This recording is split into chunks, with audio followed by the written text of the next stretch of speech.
नमस्कार, बुलेटिन में आप सबका स्वागत है। मैं हूं आप सबके साथ अनूप। आपका शहर आपकी खबर में हर बड़ी खबर आपको दिखाएंगे, लेकिन सबसे पहले बात बिहार में कोरोना के बढ़ते मरीज और बढ़ती मुसीबतों की। तो देखिए, बिहार में मुसीबत बढ़ रही है। पिछले 5 दिनों की पिछले बात करें तो कोरोना के मरीजों में काफी तेजी से वृद्धि हुई है। पिछले 5 दिनों में आंकड़े जो आए वो चौंकाने वाले हैं। 17 मई को जहां 142 मरीज मिले तो वहीं 18 मई को 103 मरीज मिले। 19 मई को इस संख्या में थोड़ी कमी जरूर आई, लेकिन 20 मई को यह आंकड़ा बढ़कर 197 तक पहुंच गया। आज भी अब तक के जो रिपोर्ट मिले, जो आंकड़े मिले, उसके मुताबिक 124 मरीज पॉजिटिव मिल चुके हैं। और इस तरह पिछले 5 दिनों की कुल संख्या जोड़ दे तो 662 मरीज संक्रमित मिल चुके हैं। हम आपको बता दें कि इनमें अधिकांश वैसे मरीज हैं जो प्रवासी हैं। स्वास्थ्य विभाग के आंकड़े भी बता रहे हैं कि 3 मई से अब तक बाहरी राज्यों से बिहार आए 999 लोग संक्रमित पाए गए हैं।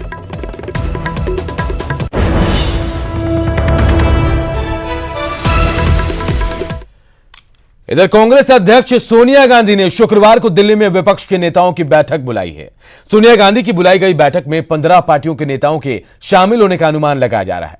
विपक्षी नेताओं का कहना है कि कोरोना संक्रमण के बाद पैदा हुए हालात पर चर्चा को लेकर बैठक बुलाई गई है, जबकि एनडीए नेताओं का कहना है कि विपक्ष बैठक कर कोरी सियासत कर रहा है।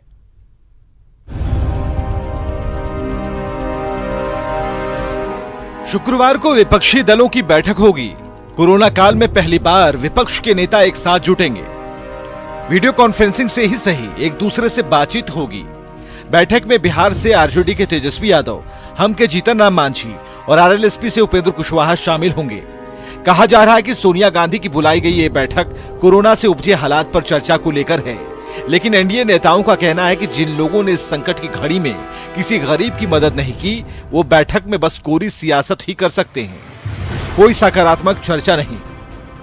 जिस गैर जिम्मेदाराना तरीके से कांग्रेस, राजद और विपक्ष की तमाम पार्टियों ने कोरोना के संकट में एक रचनात्मक विपक्ष की जगह केवल कोहराम मचाने का काम किया है, उससे ऐसी बैठकों से कोई नतीजा निकले इसकी हम उम्मीद भी नहीं करते हैं। आपदा की घड़ी में जनता को छोड़ दिया, अब उस पर राजनीति रोटी सेकने की बारी आई है, तो अब राजनीति रोटी सेकने के लिए मैदान में ले आए।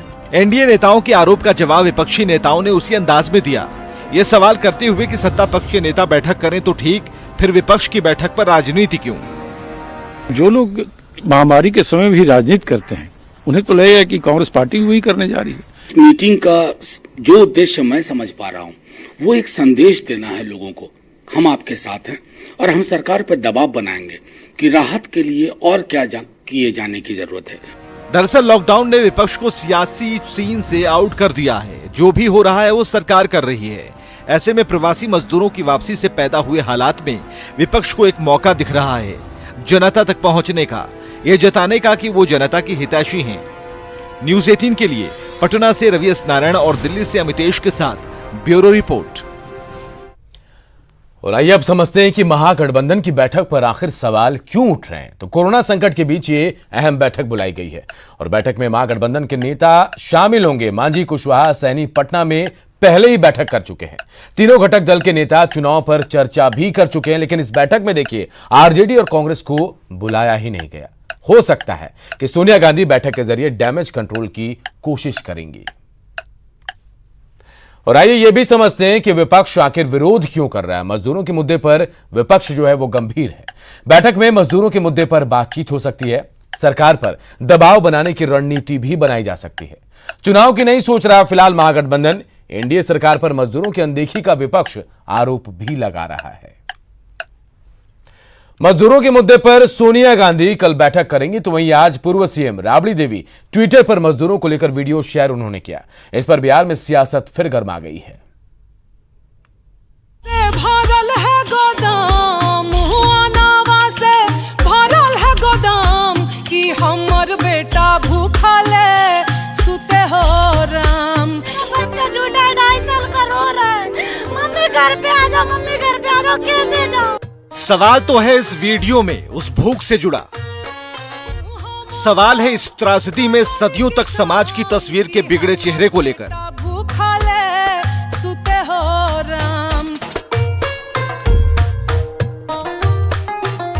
सवाल है देश के भविष्यों के भूखे पेट से मुंह फेरे उनके प्रतिनिधियों से। हल हम ज्योतिला अनु सवाल तो इन तस्वीरों को पिरोकर भावुक शब्दों के उतार चढ़ाव से अपनी इतिश्री करने वालों से भी है। भरल है गोदाम कि हमर बेटा भूखले सुते हो राम। जिन्होंने इन तस्वीरों को शेयर किया वो बिहार की प्रथम महिला मुख्यमंत्री हैं। सवाल समय और परिस्थिति को लेकर है। आखिर राबड़ी देवी ने लॉकडाउन के चौथे फेज में वीडियो के जरिए क्या दिखाने की कोशिश की? बाबू के इलाज में 6 महीना लगेगा। हमारे पास इतना पैसा भी नहीं है। हम सोच रहे दिल्ली चले जाएं। भैया ओ भैया मजदूर भैया हम तो बनल किसान, हम तो बनल किसान कि हमर बेटा भूखले सुते हो राम। किन्हें दिखाने की कोशिश की? एक अड़े मार्ग की चिकनी सड़कों से फिसलकर ये तस्वीर मतलब फरोशी से कम नहीं लगती। मतलब था तो बाहर हाईवे पर उतरकर उसी गर्मी में कैंप लगा देती, उतर आती अपने दलबल के साथ छिलते पांवों पर मरहम लगाने। लेकिन नहीं, रियासत छीनने की सियासत अब वीडियो के जरिए सबके मोबाइल पर है। हम तो बनल किसान कि हमर बेटा भूखले सुते हो राम। उनके भी जिनकी मजबूरी की तस्वीरें एक बार फिर उन्हें रुलाएंगी। फफक पड़ेंगे इसे सुनकर और देखकर कि गरीबों का मसीहा कहने वाली राबड़ी देवी ने हमें हमारी तस्वीरों से बार बार रुलाया। सरकार वाली पार्टी तक जब वीडियो पहुंचा, माहौल गर्म हो गया। जेडीयू और आरजेडी के बीच सवाल और जवाब की वीडियो आने लगे। से पलायन की नैतिक जवाबदेही, उद्योगों को नहीं लगने की जो परिस्थिति पैदा करने का सवाल है, इसके लिए समान रूप से कांग्रेस और राजद जैसी पार्टियां जवाबदेह हैं। हमारे राज्य को तो 15 साल पहले यदि हम ठीक काम नहीं किए तो हमें हटाने का काम किया। तुमने क्या किया ये बताने का काम करो जनता के बीच में। आज जनता जो है इतना दुर्दशा में क्यों है, बेहाल बदहाल क्यों है? बेरोजगारी का सवाल पक्ष और विपक्ष दोनों के लिए मौजूद है। पलायन का फिर पलायन ना हो, इसकी चिंता भी दोनों को करनी है। लेकिन जलते दिलों पर अपनी रोटी सेकना कहीं से भी सही नहीं है। रवि एस नारायण के साथ अमित कुमार, न्यूज़ 18 पटना। हम तो बनल किसान, हम तो बनल किसान कि हमर बेटा भूखले सुते हो राम। बिहार में प्रवासी मजदूरों के आने का सिलसिला लगातार जारी है। अभी भी लाखों मजदूर दूसरे प्रदेशों में फंसे हुए हैं, लेकिन उनको वापस लाने की बजाय बिहार में उन पर सियासत हो रही है। के संकट काल में मजदूरों को लेकर सियासत अपने चरम पर है। सत्ता पक्ष और विपक्ष के बीच बयानों के तीर चल रहे हैं। हिंदी शासित प्रदेशों में मजदूरों पर सियासी घमासान अपने चरम पर है। राजनीतिक पार्टियां इस पर अपनी अपनी राजनीतिक रोटियां सेक रही हैं। बिहार के बाहर फंसे मजदूरों को अब तक वापस नहीं लाने के लिए कांग्रेस ने नीतीश सरकार को जिम्मेदार ठहराया है। ट्रेन बंद है तो सरकार चाहती तो डेली ट्रेनों के ढोने की क्षमता है 2 करोड़ पैसेंजर रोज ट्रेन से यात्री करते थे और 10 करोड़ को ढोने में हम लोग 60 दिन लगा दिए। अगर सरकार का नियत साफ होता, प्रतिदिन एक ट्रेन हर जिला में आ जाती श्रमिक ट्रेन, तो अब तक सारे के सारे मजदूर सुरक्षित अपने घर आ जाते, रोड में हादसा नहीं होता। आज लोग मर रहे हैं सड़कों पे वो नीतीश कुमार के लापरवाही के कारण। बीजेपी नेता और मंत्री प्रेम कुमार ने कांग्रेस को नसीहत देते हुए कहा कि वो मजदूरों पर घड़ियाली आंसू बहाना बंद करें। बिहार को लेबर सप्लाई स्टेट बनाने में सबसे बड़ी भूमिका कांग्रेस की ही रही है। बाद में आरजेडी ने भी कांग्रेस की नीतियों को ही फॉलो किया। फिर बिहार के जो बाहर क्यों गए? 50 साल तक कांग्रेस का राज था इस बिहार में, जाकर 15 साल आरजेडी का राज था।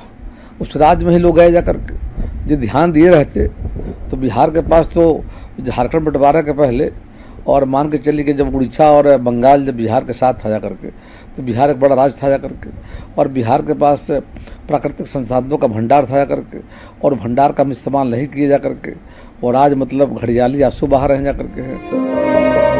मजदूरों पर रामधारी सिंह दिनकर की एक मशहूर कविता है, मैं मजदूर हूँ मुझे देवों की बस्ती से क्या, अनगिनत बार धरा पर मैंने स्वर्ग बनाए, अंबर पर जितने तारे उतने वर्षों से मेरे पुरखों ने धरती का रूप संवारा।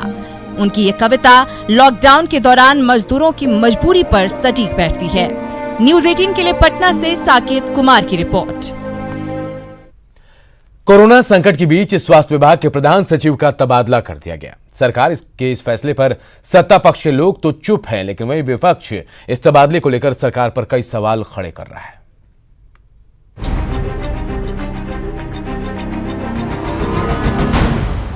संजय कुमार एक ऐसा नाम, एक ऐसा चेहरा जिसे कोरोना काल में बिहार का बच्चा बच्चा जानने लगा था। तभी अचानक कोरोना काल के बीच ही संजय कुमार की स्वास्थ्य सचिव के पद से छुट्टी हो जाती है। संजय कुमार को पर्यटन विभाग में भेज दिया जाता है। उनकी जगह उदय सिंह कुमावत को स्वास्थ्य विभाग का प्रधान सचिव बना दिया जाता है। अब सवाल है कि जब पूरी स्वास्थ्य व्यवस्था कोरोना से लड़ने में जुटी थी, संजय कुमार खुद इतने एक्टिव दिख रहे थे, फिर स्वास्थ्य सचिव के पद से संजय कुमार का तबादला क्यों हो गया?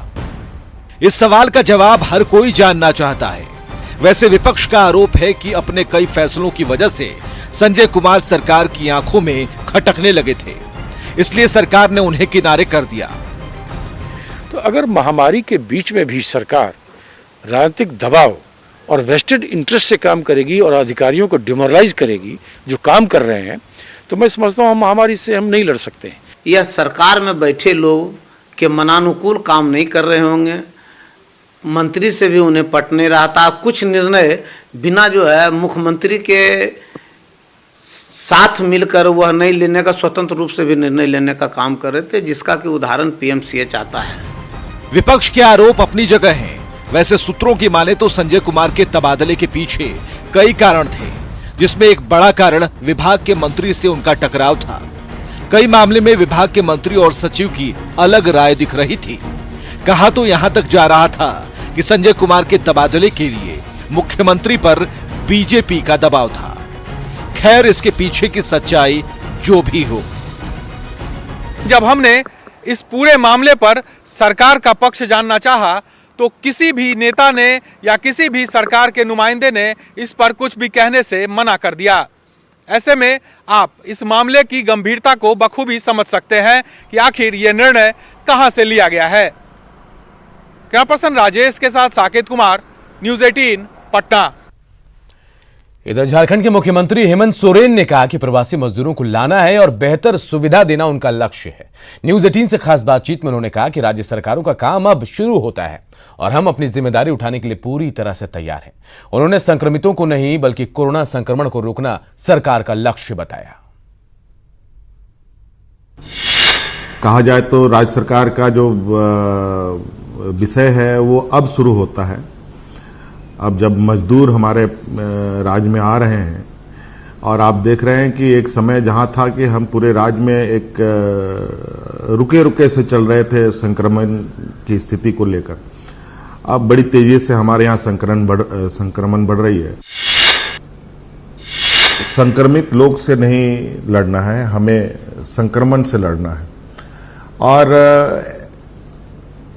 आज की इस स्थिति पर जो हिंदपीढ़ी को लेकर के चर्चाएं हमारे राज्य में हुई, मुझे लगता है हिंदपीढ़ी के अलावा कहीं दूसरा कोई उदाहरण आप नहीं बता पाएंगे। और राज्य सरकार की तरफ से हम लोगों ने सरकारी क्वारंटाइन की जो व्यवस्थाएं की, आज हमारे सरकारी क्वारंटाइन में लगभग 50 से 60 हजार लोग अभी हैं, उनको पूरी तरीके से सरकारी निगरानी में रखा गया है। हमारा प्रयास है कि हम अधिक से अधिक अपने प्रवासी मजदूरों को अपने घर तक पहुंचा पाएं, उनको सुरक्षित ला पाएं। ये हमारा लक्ष्य है। क्योंकि सभी लोग अपने अपने समस्याओं से जूझ रहे हैं, हम जैसे ही इन सब समस्याओं पर अपना कंट्रोल पा लेंगे तो जरूर उन सब बहसों में हम लोग हिस्सा भी लेंगे और अपने राज्य के लिए जो बेहतर होगा उसको लेकर के हम लोग आगे बढ़ेंगे। कोरोना काल में औद्योगिक नगरी जमशेदपुर की तस्वीर भी कुछ बदली सी नजर आ रही है। अनगिनत फैक्ट्रियों के शोर से जागने वाला यह शहर आज मजदूरों के लौटते कदमों को देख रहा है।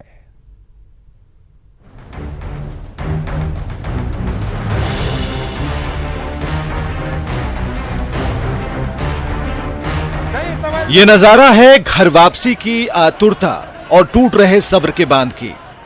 औद्योगिक नगरी जमशेदपुर में बंद हो चुकी छोटी बड़ी कई कंपनियों में काम करने वाले ये मजदूर अब घरों की तरफ लौट रहे हैं।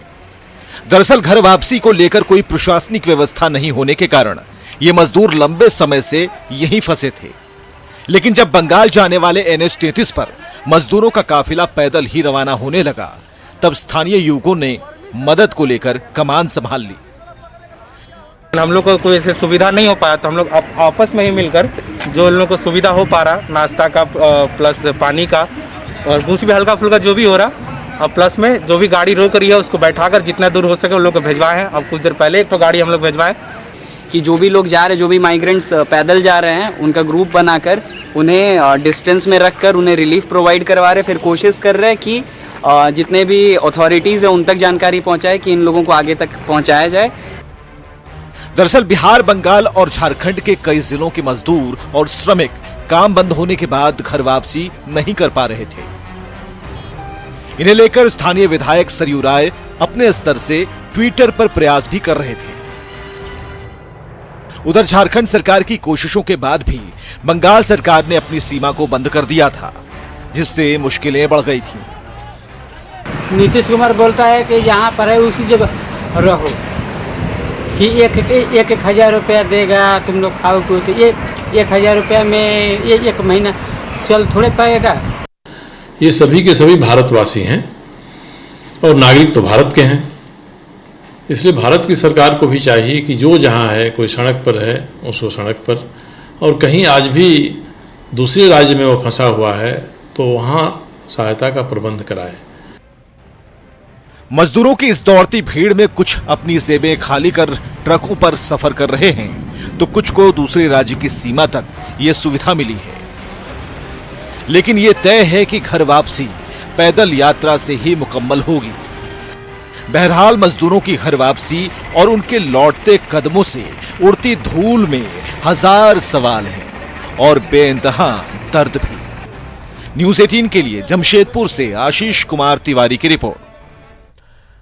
और इस वक्त एक बड़ी खबर छपरा से आ रही है, जहां BSNL ऑफिस में भीषण आग लग गई है, जिसके बाद इलाके में जहरीला धुआं फैल गया है। धुएं के कारण कई लोगों के दम घुटने की शिकायत भी सामने आई है। आग बुझाने पहुंचे कई पुलिसकर्मी भी जहरीले धुएं के चपेट में आ गए।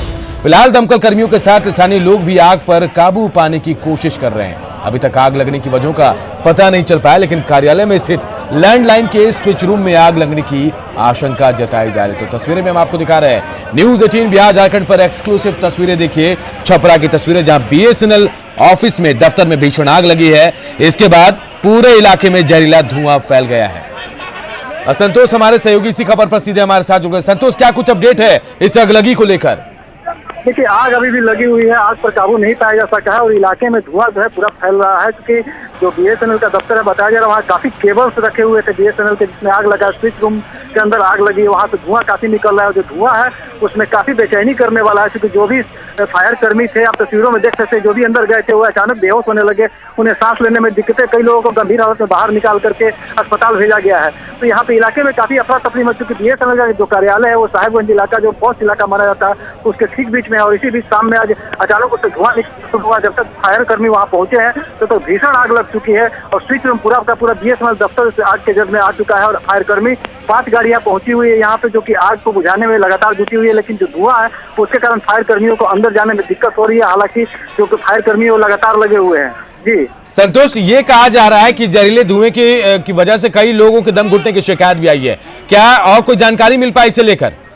जी बिल्कुल, जो मैं बता दिया कि जो BSNL का कार्यालय है वो बिल्कुल रिहायशी इलाके साहेबगंज में है और उसके आसपास काफी घर बने हुए हैं। तो जिस तरह धुआं फैल रहा है तो घरों में जो लोग थे उन लोगों को सांस लेने में दिक्कत हुई, कई लोगों को आंखों में जलन की शिकायत होने लगी, कई लोग खांसते हुए घर से बाहर निकल गए हैं। तमाम लोग जो है रोड पर है और पुलिसकर्मी भी उन लोगों को फिलहाल उस इलाके को सील कर दिया गया, वहाँ से अलग रखा जा रहा है। लोगों को सलाह दी जा रही है कि उसके आसपास नहीं जाए और जो फायर कर्मी है वो लगातार आग को काबू, क्योंकि आग अभी अचानक पहले तले से दूसरे दूसरे तले से तीसरे तले तक आग पहुंच चुकी है और आग लगातार बढ़ती जा रही है। जो दमकल की गाड़ी है वो कहीं ना कहीं कम, उनकी जो क्षमता है कम देखी जा रही है। यहाँ पे आग को जो काबू पाने में दिक्कत हो रही थी। जो शुरुआती दौर में जो भी फायर कर्मी यहाँ पहुंचे थे उसमें से कई लोगों को दिक्कत हुई थी। जहरीला धुआं जब फैला तो वो लोग फंस गए थे अंदर में, काफी मुश्किल से उन्हें रेस्क्यू किया गया। स्थानीय लोगों ने भी काफी बढ़ चढ़ के उसमें संतोष, अभी ताजा हालात क्या है, क्या वक्त लगेगा आग पर काबू पाने में? देखिए, कोई भी पुलिसकर्मी या फायर कर्मी कुछ भी बोलने की स्थिति में नहीं है, क्योंकि आग काफी तेजी से बढ़ते ही जा रहा है और अंदर जाने का कोई रास्ता नहीं, क्योंकि धुआं जो फैला हुआ है उसके कारण कोई भी जो फायर कर्मी है वो अंदर जाने को तैयार नहीं है, क्योंकि जो लोग अंदर गए थे वो भी फंस गए थे। काफी मुश्किल से 4-5 लोगों को निकाला गया, इसमें 2-3 की हालत गंभीर है, उन्हें अस्पताल भेजा गया है। तो कुल मिला के कहा जाए तो यहाँ स्थिति फिलहाल काफी भयावह बनी हुई है। लोग जो है जहरीले धुएं से परेशान है, चूंकि जो BSNL से धुआं निकल रहा है निश्चित तौर पर बेचैनी करने वाला है। हम मीडिया कर्मी भी जब वहाँ पे गए तो हम लोग की आंख में अचानक जलन जैसी महसूस हो रही है, सांस लेने में दिक्कतें हो रही है। तो आसपास की संतोष, क्या ये जलन तार की वजह से है? तार जो प्लास्टिक लगती है उसके ऊपर, क्या उसकी आग की वजह से जलन हो रही है? ये बिल्कुल, ये जो प्लास्टिक है उसके अंदर बैटरी रखे गए हैं। आपको बता दूं कि ये जो स्विच रूम होता है उसके अंदर बैटरी बैकअप के लिए बैटरी रखे होते हैं। तो आशंका व्यक्त की जा रही है कि उसमें एसिड होता है, तो आग लगी है तो उसका भी प्रभाव हो सकता है। केमिकल्स जो है वो जल करके धुआं के रूप में बाहर आ रहे हैं। तो कोई भी बात, लेकिन अभी तक BSNL का कोई भी ऑफिशियल अधिकारी कोई भी बोलने के लिए सामने नहीं आ चुकी। अफरा तफरी तस्वीरें आप देख सकते हैं कि किस तरह के हालात यहाँ बने हुए हैं। लगातार हम बता रहे हैं, यहाँ पे जो विजुअल से आप देख सकते हैं कि जिस तरह से आग लगा हुआ है। फायर कर्मी जिस दमखम के साथ इस विकट परिस्थिति में फायर कर्मी हमारे जिस तरह से लगे हुए हैं। संतोष, कोई मुकम्मल तरीके से बता पा रहा है कि आग कैसे लगी, क्या वजह है इसकी, कौन से नीचे कहाँ लगी आग, ये कोई बता पा रहा है सही तरीके से?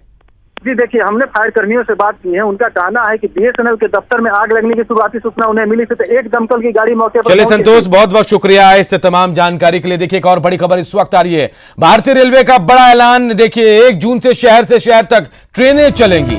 IRCTC की वेबसाइट पर टिकट की बुकिंग जारी है, सुविधा केंद्र पर भी टिकट मिल रहा है। तो देखिए बड़ा ऐलान भारतीय रेलवे ने किया है, 1 जून से एक शहर से दूसरे शहर तक के लिए ट्रेनें भी चलेंगी। IRCTC की वेबसाइट पर टिकटों की बुकिंग चालू है और सुविधा केंद्र जो है वहां भी टिकट मिल पाएंगे लोगों को।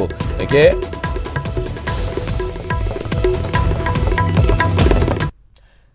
और इस बुलेटिन में फिलहाल इतना ही, लेकिन खबरें लगातार जारी है। देखते रहिए News 18 बिहार झारखंड।